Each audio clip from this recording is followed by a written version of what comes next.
Assalamualaikum warahmatullahi wabarakatuh. Para pemirsa yang berbahagia dan dirahmati Allah, juga rekan-rekan advokat ya, baik advokat senior maupun junior, bertemu lagi dengan saya Agusman Chandra Jaya. Kita bertemu di warungnya Supriyadi, warungnya advokat Bandar Lampung. Hari ini saya mengundang seorang advokat muda, berbakat dan berbahaya. Siapa namanya? Aryan Dovi. Aryan Dovi, ya, SHMH. SH. Belum MH? Belum. Lagi berjalan, Om. Masih berjalan ya? Lagi berjalan. Kamu sejak kapan jadi advokat? Saya menggeluti dunia advokat ini dari tahun 2018. 2018, kurang lebih udah 7 tahun ya. Iya. Kira-kira apa nih motivasi jadi advokat ini? Jadi motivasi jadi seorang advokat ini ya memang semata-mata kita membantu dan membela. Membela orang yang memang ditindas. Jadi ada sedikit pengalaman juga terkait di dunia hukum. Apa itu pengalamannya? Jadi sekali minum, ya, biar santai lah. Jadi ada masih tetangga juga yang memang mengalami butuh bantuan hukum. Dan ternyata mereka tetangga ini dijebak oleh oknum. APH. Oleh oknum dijebak, dan akhirnya saya tahu tetangga itu nggak ada rasa nggak bersalah, nggak bersalah, sehingga ada niatan muncul lah, pengen benar-benar membela saat itu gitu kan. Tapi memang dalam kondisi saya baru lulus SH-nya. Di mana? Itu di tahun 2016. Lulusan mana kamu? Di Universitas Bandar Lampung. UBL ya? UBL. Oke. Terus? Makanya dari 2018 saya udah mulai belajar di dunia advokat dan sampai sekarang menggeluti di dunia advokat. Jadi awalnya itu ya? Iya. Karena ada tetangga yang bermasalah. Yang bermasalah. Dan diduga kuat itu jebakan. Jebakan. Ya? Nah, selanjutnya motivasi apa lagi?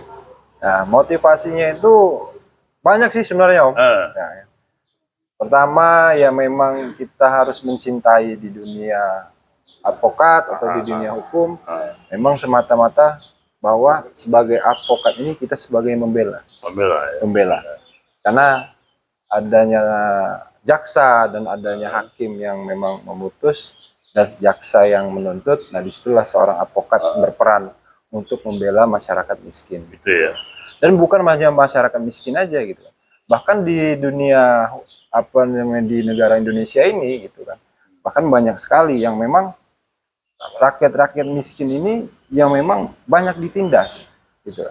Banyak ditindas yang mereka benar-benar buta hukum, sehingga adanya ancaman. Nah, ancaman ya berupa mungkin karena tidak ketahuan mereka tentang hukum, akhirnya ada oknum yang mengancam, kalau kalian masalah ini kena pasal sekian, padahal kena pasal sekian.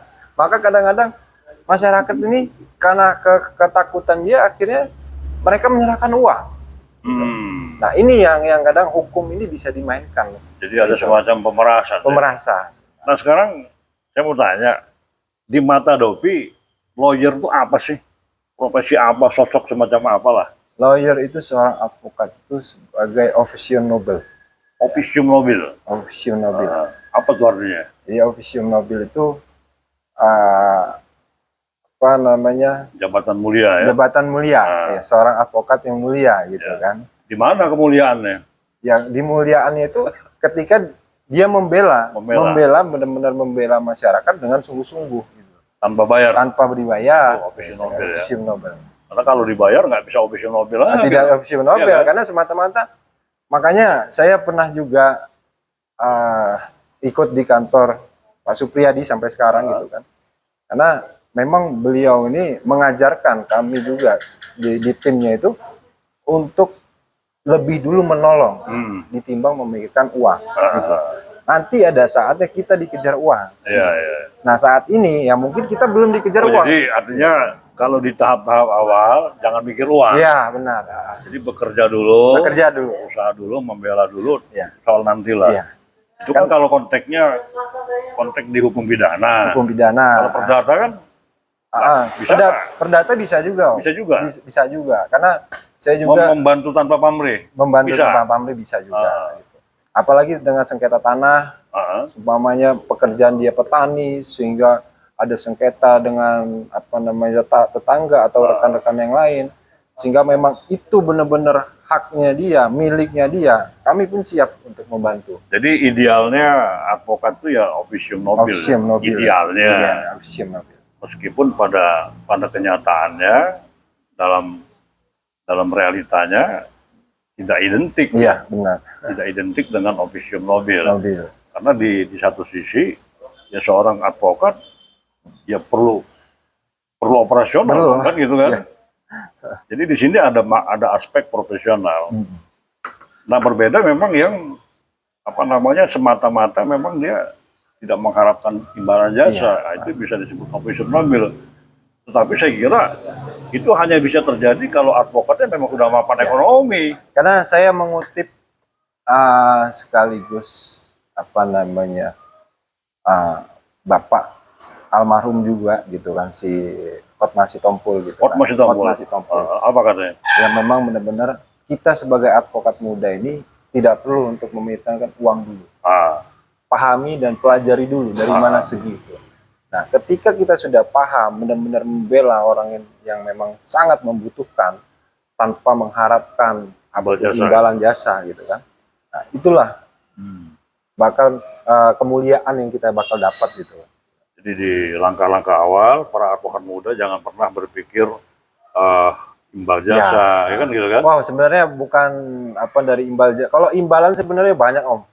Bukan sebenarnya bukan dari segi uang atau materi, bahkan ketika kita membantu pun banyak sebenarnya yang mau ngasih, Om. Ya seumpamanya kayak beras. Oh, ada juga. Ada nasi pete. Pernah ngalamin ya? Pernah ngalamin.